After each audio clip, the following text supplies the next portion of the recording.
Valoración del estado nutricional es el tema que hoy nos convoca. Valorar el estado nutricional de alguien no es algo sencillo. Podemos hablar de mucha teoría, podemos hablar de mucha práctica, pero todo el tiempo que uno valora el estado nutricional de cada sujeto, aprende cada día algo más. El objetivo fundamental de cualquier nutrición adecuada, es asegurar que la composición corporal del sujeto y que la función de ese cuerpo funcione adecuadamente. Que exista un equilibrio entre lo que el individuo está consumiendo en función a lo que el individuo realmente requiere. ¿Y de qué va a depender todo esto? Dependerá de factores económicos, dependerá de factores psicológicos, dependerá de factores culturales y, ¿por qué no?, de factores sociales, ¿no? Hoy nos toca vivir una situación socioeconómica, política, social, económica y mundial en la cual muchas personas tal vez no estén consumiendo la cantidad de nutrientes que requieren en función a su tipo de actividades, a su fisiología, a su función normal, ¿no? La evaluación nutricional de un individuo comprende una serie de prácticas. Sobre todo hay que tener mucha pericia para poder observar qué es lo que le pasa al sujeto, y además requiere también de análisis bioquímicos, interpretación de análisis bioquímicos, interpretación de signos y síntomas que uno puede observar directamente en el paciente, en el deportista, en la persona que acude al consultorio, y también, ¿por qué no?, observar más atrás de lo que puede observarse a nivel piel, pelo, sino charlando con él y contándole su cultura, su situación social, económica, laboral, ¿por qué no?, cómo puede llegar a influir en el estado nutricional de un sujeto. Entonces, como veremos, valorar el estado nutricional va a depender de un diagnóstico de situación que en muchos casos depende del sujeto que vamos a diagnosticar, ¿no? No es lo mismo hacer un diagnóstico o una valoración del estado nutricional en un bebé que el que podríamos hacer en un niño, en un adolescente que es deportista, en una embarazada o en un adulto mayor, ¿no? Entonces verán que hay muchos factores de los que deberíamos aprender para poder valorar el estado nutricional. Y ustedes se preguntarán, como enfermeros, ¿qué función cumplirían? En muchos centros asistenciales no hay nutricionistas. En muchos centros o en los CAPS, que son los centros de atención primaria de la salud, debería existir métodos para poder valorarlo. Y fíjense que para valorar el estado nutricional en un niño hay que tener mucha pericia con pediatría, en el adulto con gerontología, en adolescentes y en niños con pediatría. Pero si ese adolescente hace un deporte o se dedica a deportes de alta élite, pues entonces tienen que tener muchísimo conocimiento de deportología. Entonces verán cómo puede variar y es tan amplio el poder valorar el estado nutricional de un sujeto. Una vez que ustedes han hecho el diagnóstico en función al sujeto, niño, adulto o geronte, vendrán los cambios que ustedes esperan, es decir, con qué me encuentro y hacia dónde yo quiero partir, ¿no? Tanto en cambios de peso o en cambios, ¿por qué no?, de ese peso de masa muscular o de masa grasa. Entonces, tendremos que buscar estrategias que realmente sean posibles en función de la posición social, económica y, ¿por qué no?, social y psicológica del sujeto, ¿no? Y muchas veces también tener en cuenta si existen trastornos gastrointestinales o si existen enfermedades como pueden ser diabetes tipo 1, colesterolemia o dislipidemias. Puede existir, ¿por qué no?, demencia en caso de vejez. Puede existir pérdidas de piezas dentales que trastornan muchísimo la digestión y la absorción de los nutrientes. Entonces, fíjense cuántos factores estarían de alguna forma actuando o interactuando para hacer un buen diagnóstico y para luego poder planificar algo que realmente les llegue. ¿Me esperan un segundito, por favor? ¿Podés bajar el volumen? Bien. Entonces, en función a la composición corporal, vamos a ver la balanza, el tallímetro, lo vamos a colocar en la balanza, mediremos su estatura. En función de su peso en relación a su estatura podremos determinar, por ejemplo, en el niño o en el bebé, la relación peso-edad, talla-edad.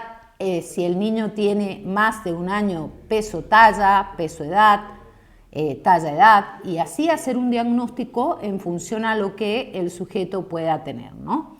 Ahora, si el sujeto es adulto, el peso de por sí es importante, pero hoy en día se le presta muchísima atención al porcentaje de grasa que ese peso conlleva y al porcentaje de masa magra que ese peso también contiene, ¿no?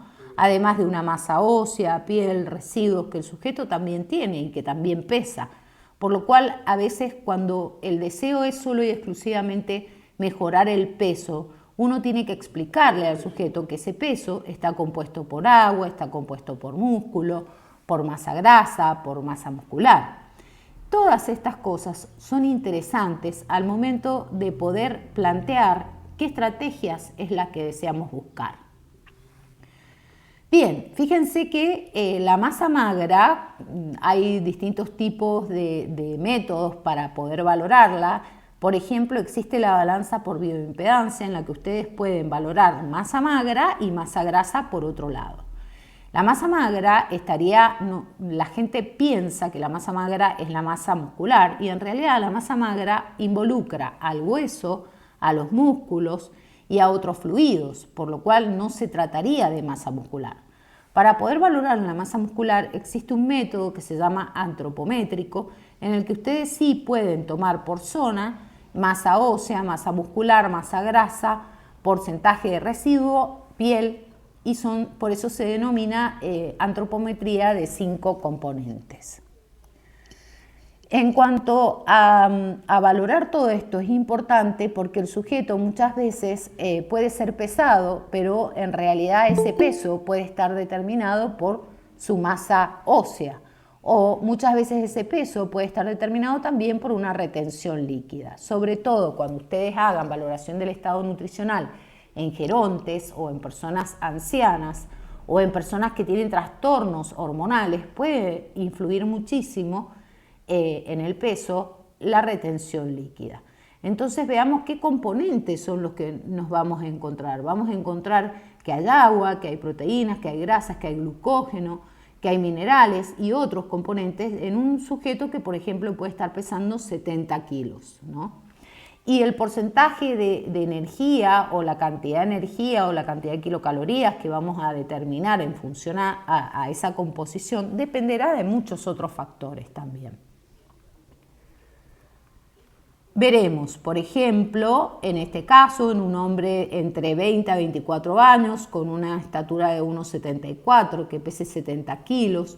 Esos 70 kilos tendremos que determinar cuánto de esos 70 kilos, cuánto por ciento de esos 70 kilos es masa grasa, cuánto por ciento de esos 70 kilos es masa magra. Y recuerden, en la masa magra estaría involucrada la masa muscular, la masa ósea, residuo y piel y agua, ¿no?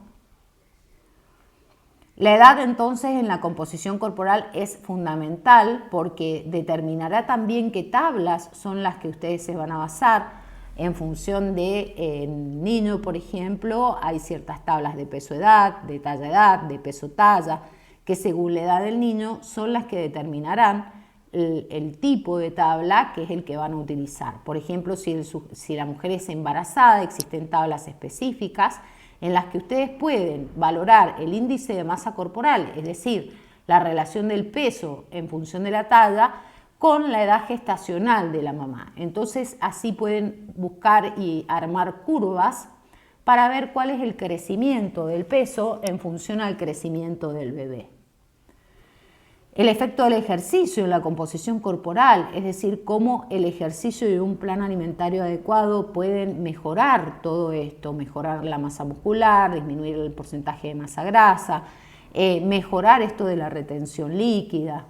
Y todo tiene que ver, ¿no? El aumento de la masa mineral ósea, sobre todo en la edad de crecimiento en los adolescentes. Entonces, el método que ustedes van a utilizar, ¿de qué dependerá del método?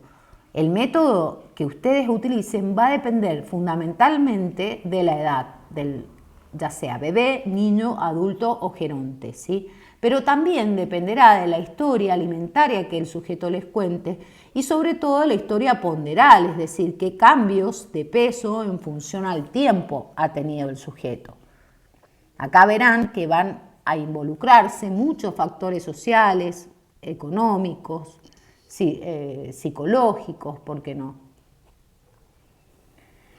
El examen físico es fundamental también. La observación es un dato que nos sirve muchísimo. La observación del estado de la piel. Muchas veces con solo observar la piel uno se puede dar cuenta si existe deshidratación o no. El estado de las pupilas, de las mucosas, el pelo, la caída del pelo, signos o síntomas que él determine, como por ejemplo trastornos gastrointestinales o que presenta constipación o presenta diarreas recurrentes o que está totalmente estresado. Bueno, hay muchos aspectos que ustedes pueden observar en el paciente o en el sujeto que quieran valorar, que tal vez no esté enfermo, esté sano, pero donde ustedes pueden descubrir muchas situaciones. ¿Qué es lo que vamos a necesitar? Básicamente una balanza, un estadiómetro para poder medirlo, una cinta métrica para poder medir, sobre todo estas cintas métricas son cintas flexibles. Nosotros en consultorio utilizamos una cinta de Lunsford que es flexible y eso nos permite ir tomando perímetros de brazo, de piernas, de cabeza, perímetro de cintura, de tórax, y entonces así vamos valorando también la relación que hay entre el hueso y el porcentaje de grasa, ¿sí? Este método que les comento se llama antropometría de 5 componentes. También pueden contar con calibres, que nosotros en el consultorio hablamos de plicómetros, donde pueden ir tomando los pliegues en distintas zonas. En general, en la antropometría de 5 componentes se toma el pliegue tricipital en brazo, subescapular en espalda, suprailíaco al costado de abdomen, abdominal, muslo medio se toma y perímetro de pantorrilla. Acá podemos ver la posición adecuada para poder valorarlo, sobre todo para tomar la talla. Es muy importante que el método que utilicen y la forma de hacerlo sea la adecuada para que los datos con los que ustedes cuenten sean exactos. Muchas veces veo pesar a gente con zapatillas o sin colocarlo bien en la balanza y eso también puede provocar alteraciones. La mejor balanza en función al peso exacto es una balanza tipo CAM, que es como la que ustedes pueden observar en la imagen, o de báscula, que la pueden haber sentido nombrar de esa forma. Ahora, también la industria ha sacado balanzas por bioimpedancia, que son las que dan porcentaje de masa grasa, masa magra, que recuerden que eso incluye músculo, agua y todo lo restal, ¿sí? a la grasa. También existen las InBody que no son tan precisas como el método antropométrico, donde uno puede calcular distintas zonas a través de perímetros, a través de pliegues, a través de diámetros, ¿no? Tanto la masa ósea, la masa grasa, la masa magra. La masa grasa, la masa muscular y piel y residuo. Bien, plantear un peso saludable. ¿Saludable para quién sería? Por ejemplo, si el sujeto es obeso, un peso saludable sería que logre reducir su obesidad. De obesidad grado 3 pase a obesidad grado 2, de obesidad grado 2 pase a grado 1, ¿no? ¿Para qué? Para hacerle los objetivos más logrables y viables y posibles. Lo ideal, muchas veces existen métodos, por ejemplo, para el hombre o para la mujer. Vamos a ver si lo podemos emplear un poquito a la imagen para que ustedes la puedan ver. En el caso de la mujer, por ejemplo, 21,5 portada en metros, ese sería un peso más o menos ideal que les daría, o en el hombre 23 portada al cuadrado en metros, ¿no? La evaluación antropométrica, como les dije, es fundamental en niños, en adultos, en gerontes. Pasa que muchas veces los pacientes están postrados y es más difícil medirlos. pero bueno, más o menos uno puede calcular o utilizar ciertos métodos para tener idea de cuánto puede llegar a pesar o cuánto puede medir, ¿no?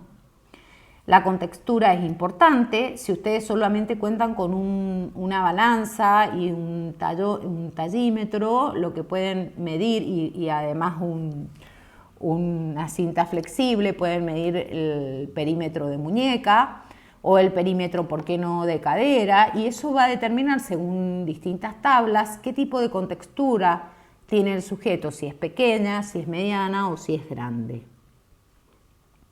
Entonces, a una contextura de hueso grande no se le puede pedir que pese lo que indica una balanza tipo CAM, que generalmente tienen pesos en relación a las tallas, por lo cual esos datos no serían tan precisos, ¿no?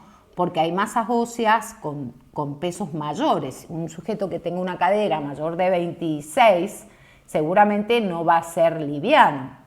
Aquellos que tengan caderas menor a 25 de perímetro, bueno, podrán llegar a ser un poco más livianos. Entonces, plantear objetivos posibles, logrables, es lo ideal, ¿no? Acá verán el índice de masa corporal, que es lo que comúnmente se conoce. Por ejemplo, en los niños, para ver el tema de la obesidad, existen tablas pediátricas que relacionan el índice de masa corporal en relación a la edad. Y entonces así uno puede determinar si se encuentra en percentilo 50, estarían dentro de la normalidad, si por encima de 70, 80 sobrepeso, por encima de 90 obesidad. Hay tablas, ¿sí? Y en el adulto en general se considera de 18 a 20 delgadez, de 20 a 25 normal, de 25 a 30 sobrepeso, de 30 a 35 obesidad grado 1, 35 a 40 obesidad grado 2 y más de 40 obesidad grado 3 o mórbida.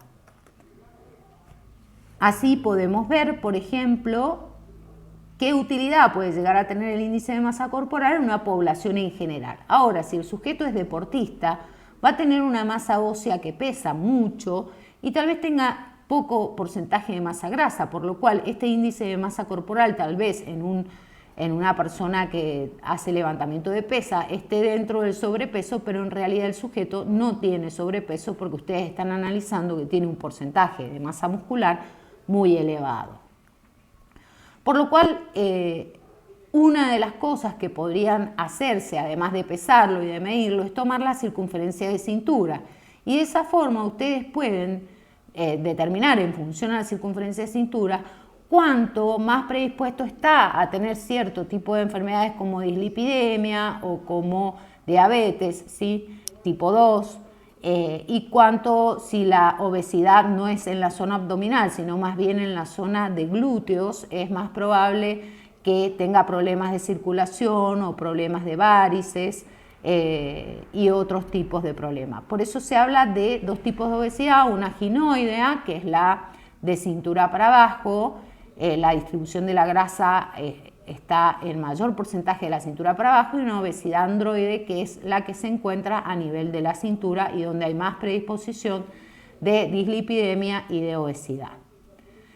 Y de diabetes, perdón. Entonces así ustedes pueden determinar si la mujer está por lo menos en 80, bueno, ya está al límite, ¿no? Menos de 80 sería normal y en el hombre menos de 94 estaría dentro de lo normal.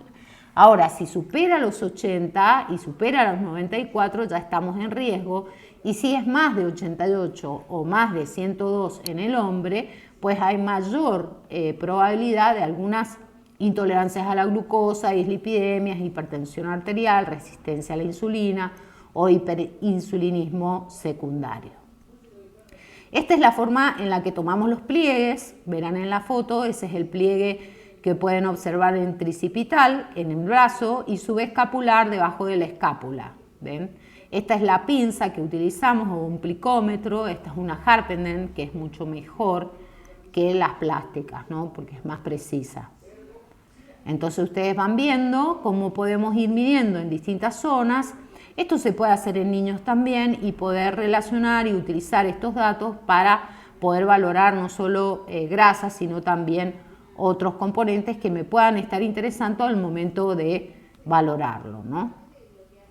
Bien, el pliegue tricipital, fíjense cómo está percentilado en función a la edad. En deportistas estos datos no son fehacientes, en deportistas utilizamos otro tipo de tablas y generalmente las comparamos con deportes de élite. Pero esto puede llegar a servirles bastante para una población en general. Entonces fíjense cómo la sumatoria de 4 pliegues, ustedes pueden tomar por ejemplo el pliegue tricipital, el subescapular, el abdominal, el muslo, y entonces la sumatoria de pliegues les va a dar en función a la edad y en función al sexo, más o menos que sería dentro de lo normal. Acá está la medición de perímetros, perímetro de brazo, brazo relajado, brazo flexionado, cadera, tórax, cintura, muslo máximo y pantorrilla en general. Entonces fíjense cómo todos estos datos son bastante precisos y me permiten determinar de alguna forma cómo está compuesto ese peso, pero además de cómo está compuesto el peso independientemente del método que ustedes utilicen para la valoración del peso, lo importante es valorar también signos y síntomas que presente el sujeto. ¿Sí? Esta es la bioimpedancia, ahí pueden ver cómo se toma por bioimpedancia, hay distintos tipos de balanza, pero como les digo, lo importante más allá del método, este es un DEXA, esto es lo que, digamos, de todos los métodos, el método de mayor precisión es el DEXA, ¿sí? Pero, bueno, no todos cuentan con esta aparatología, ¿no? Y es bastante cara, entonces esta nos va a dar una composición precisa. Pero valorar el estado nutricional es más allá de solamente valorar cómo está compuesto ese peso. Es importante valorar cómo está compuesto ese peso, pero también signos y síntomas que presente el sujeto, más todo lo que él les vaya comentando en función a cuánto le cuesta a lo mejor mejorar sus hábitos y demás. Por eso es tan importante la derivación a un profesional nutricionista y obviamente experto. Hay nutricionistas que se dedican a pediatría, otros que se dedican a deportología, otros que se dedican a adultos, a renales y a distintos tipos de patologías. Bueno, acá son distintas formas de valorarlas, simplemente no es necesario que lo aprendan, pero sí que lo sepan para que ustedes puedan saber si trabajan el día de mañana en la FUESMEN, por ejemplo, existe un DEXA y bueno, y sepan que se puede valorar el estado nutricional o el peso o la composición corporal. Bueno,